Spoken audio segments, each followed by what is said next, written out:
যে আমি চাই না যে আমার এমন কেউ যে বিয়ার প্রস্তাব দিয়ে আমার মন খারাপ হোক। আমি চাই সবাই আমার সাথে বন্ধু হিসাবে থাকবার চাক, বন্ধু হিসাবে থাকুক, আজীবন থাকবো, মানে বন্ধু হিসাবেই থেকে যাব আমরা সবাই। আচ্ছা, তো এখন আপনার সাথে যদি কেউ বন্ধু হয় বা বন্ধু তাহলে করতে চায়, হ্যাঁ, তাহলে আপনার সাথে যোগাযোগটা কিভাবে করবে? এই যে ভিডিও শেয়ার অপশনে ইমো হোয়াটসঅ্যাপ নাম্বার দেওয়া আছে, ওনে চাপ দিলে পরে ইমো হোয়াটসঅ্যাপ নাম্বার পাইব, পরে আমার কল দিলে আমার পাওয়া যাইব। তো কলটা দিবে কখন আপনাকে? যখন ধরেন আপনার আমাকে মনে ধরছে যেমন বন্ধু হিসাবে, যে আমি যদি চাই যে আমি ওরা বন্ধু বানাবো, কেমন আমার জীবনের মানে অনেক গল্পই তো আছে তাই না, তাই বলতেছি যদি কেউ আমাকে বন্ধু বানাইবার চান তাইলে আমার ভিডিও শেয়ার অপশনে হোয়াটসঅ্যাপ নাম্বার দেওয়া আছে, আমাকে কল দিবেন। মানে শুধু বন্ধু বানানোর জন্য, হ্যাঁ।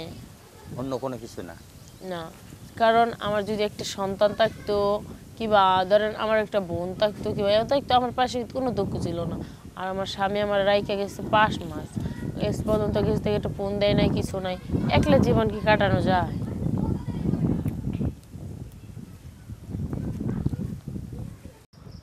বিয়া হয়েছিল মনে হয় 6 মাস বিয়ে হয়েছে, ঠিক আছে। 6 মাসের ভিতরে আমার জামাই গেছে গা প্রবাসী।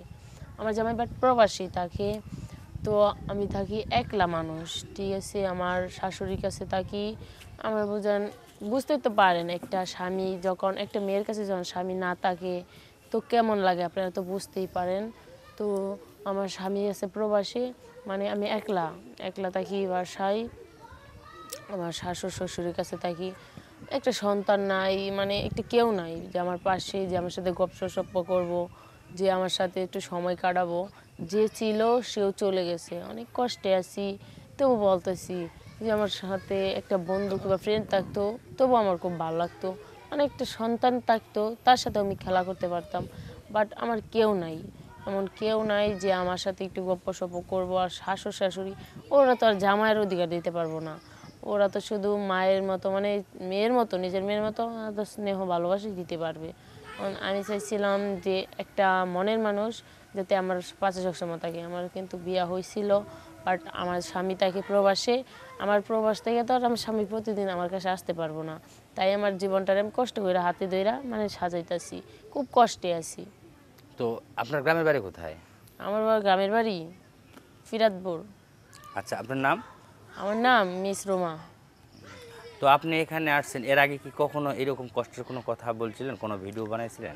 না ভাইয়া, এর আগে কষ্টের কোনো ভিডিও টিডিও করি নাই, বাট আমার জামাই চলে গেছে প্রবাসে, ঠিক আছে। জামাই চলে গেছে প্রবাসে, মানে আমার জীবনে অনেক কষ্ট আসছে, চাই এই কথাগুলো আপনাদের সামনে প্রকাশ করতেছি। আচ্ছা, তো বিয়ে হয়েছিল কতদিন আগে? আমার বিয়ে হয়েছিল 2 বছর আগে। 2 বছর আগে? তো হ্যাঁ, জামাই প্রবাসে গেছে কতদিন হলো? আমার প্রবাসে গেছে 5 মাস। 5 মাসে? হ্যাঁ। মানে 2 বছর বিয়ে সংসার করছেন, করার পরে 5 মাস হলো আপনার জামাই প্রবাসে গেছে। হ্যাঁ। এখনো পর্যন্ত আপনার সাথে কোনো যোগাযোগ বা কোনো কথা ঠিক তেমন বলে না? না না।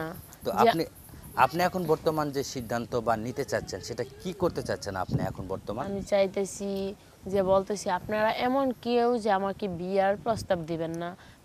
আমার স্বামী আছে বর্তমানে, আমার স্বামী বিদেশ চলে গেছে, তাতে আমার কোনো দুঃখ নাই।